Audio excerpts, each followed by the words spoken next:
Question number 1. Routing in production planning and control refers to options A. Sequence of operations to be performed, balancing of load on machines, authorization of work to be performed, progress of operations to be performed. So routing describes the sequence of operations to be performed. Answer is A. There are so many production planning control functions. The PPC functions, production planning control functions are estimating, routing, scheduling and loading. And production control functions are dispatching, inspection and evaluating. Estimating, it estimates the number of components to be produced and the total cost. Routing, it describes a route through which the product has to go, or it determines a sequence of operations to be followed. Scheduling, so it describes a start time and end time of an activity. Then dispatching, it issues orders in the form of flow process sheet, worksheet, etc., diagram, worksheet, etc. Inspection, and the above items are inspected. Evaluating or expediting, it checks whether it is according to the planning. So estimating, it decides the quantity of products to be produced and the cost involved. Routing, this determines the sequence of operations to be performed or the route to be followed. Scheduling, it determines the start time and finish time of an job. Loading, it's like workload. So it assigns work to different machines. It assigns work to different work center and decides our machine which job is assigned to which work center. And dispatching, it issues orders, it releases of orders through drawings, process sheets and assembly shop. And expediting or follow up, it is the work is whether it ensures that whether work is carried out as per the plan and delivery schedules are met. In production planning and control, the document which authorizes the start of an operation on the shop floor is, answer is A. Dispatch order. So in the dispatching function, the orders are issued in the form of drawings or charts. So the dispatching, answer is A. The process which describes the sequence of operations to be followed is called, the sequence of operations to be followed is, that is routing. It describes a route through which the machines are to be, the operations to be followed. The process which describes the sequence of operations to be followed is routing. Answer is B. A Gantt chart provides information about production schedule. So different operations of the machine's job are plotted on the Gantt chart.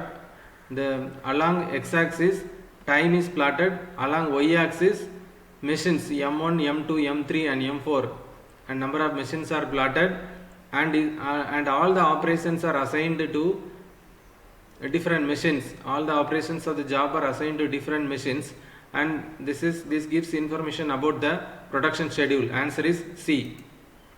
A chart which is useful for scheduling and control is Gantt chart. So Kanban chart is not there. Flow process chart is used in plant layout. X bar and R chart is used in quality control. So B is the answer. Gantt chart is used in scheduling and control. Forward scheduling and backward scheduling are used in finite loading system. So answer is A. Scheduling gives information about when work should start and how much work should be completed during a certain period. So answer option A is correct. So when work should start, so scheduling determines the start and finish of the job.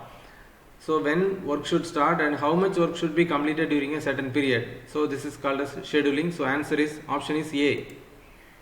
Expediting function consists in keeping a watch on options, operator's activity, flow of material, and in case of trouble, locate source of trouble. So answer is B.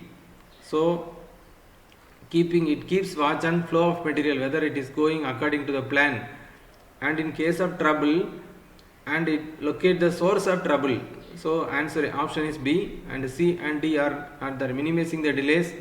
This is not the aim of expediting function. Making efficient dispatching, this is not the aim of expediting function. The function which authorizes production as well as control is dispatching operation. Okay, in the dispatching operation, orders are issued in the form of charts and diagrams. So dispatching, answer is B. The routing function in production system design is concerned with, that is, it is concerned with machine utilization. Okay, answer is C. It is not concerned with manpower utilization or not. It is not the quality assurance of the product. It is optimizing material flow through the plant. So option is C. Scheduling prescribes a sequence of operations to be followed. So it is not the function of scheduling. Routing describes a sequence of operations to be followed. Then scheduling determines a program for the operations. Okay, it determines a program for the operations. Along x-axis in the scheduling, Gantt chart is used. X-axis time is plotted, y-axis M1, M2, M3 and M4 are plotted, and different operations are programmed on the chart. So it determines a program for the operations. It is answer option C is concerned with the starting of process. It is not there. Regulate the progress of job through various processes. The option B is the correct answer. The next, the types of layout. There are different types of layout. Different types of layout are process layout, product layout and fixed position layout. Okay. There are different types of production: job shop production, batch production, mass production, one-time large product production. So in this process layout, in the process layout, this is a shearing. A is a shearing section, B is a milling section, and this is a drilling section, and this is a packing section. All the milling machines are placed in one place. In the shearing section, all the shearing machines are placed. In the drilling section, all the shearing machines are arranged. In the packing sections, all the packing machines are arranged. Okay, it is used for job shop production. It has very low volume. It is a very low volume production. Okay, because it is the job order production. It takes a job orders and does the work. But large varieties can be produced using this job shop production. It is also called as job order production because jobs are made after receiving the order. So they are called as jobs order production. So each department is responsible to carry out a particular process and not a particular product. It is not each department is responsible for making a particular product and not for a particular product. Milling section is responsible for making a milling process. It is not responsible for making a full product. So they are called as they are responsible for making a process, they are called as process layout.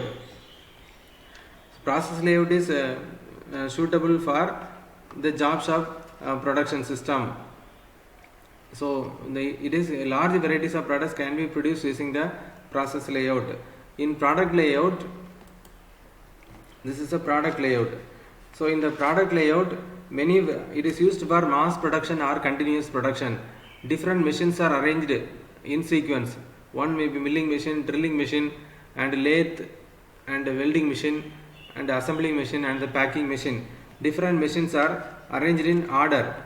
So this is for product A. B. Separate layout should be for product A.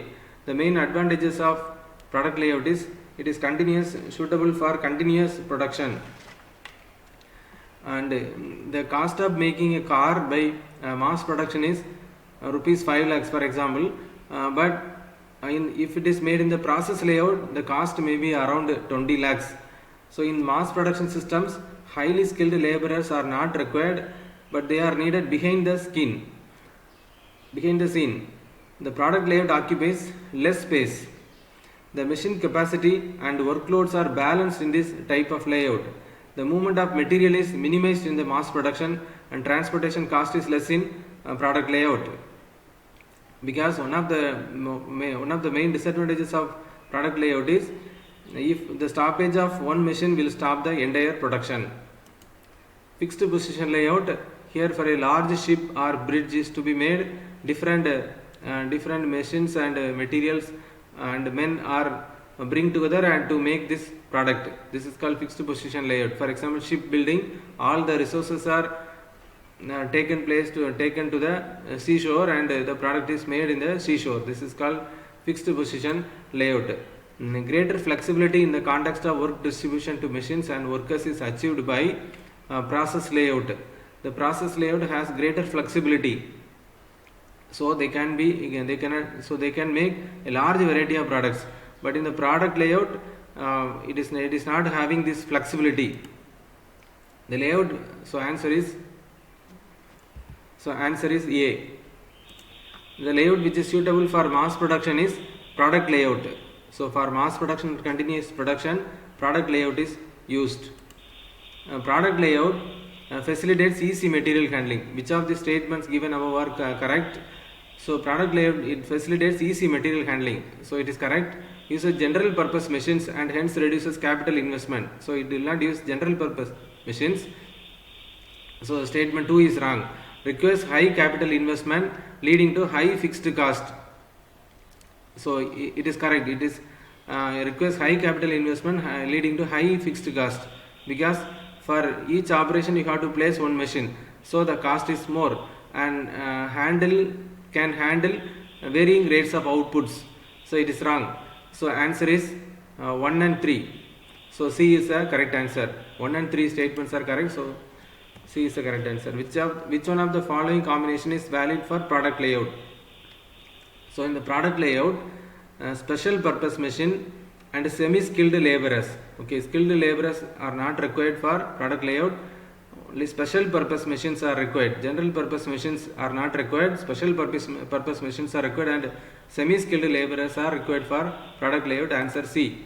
Product layout is generally suggested for jobbing work. It is not correct. Batch production not correct. And it is used for continuous production. Answer is D. Process layout is generally suggested for jobbing work. Answer is A.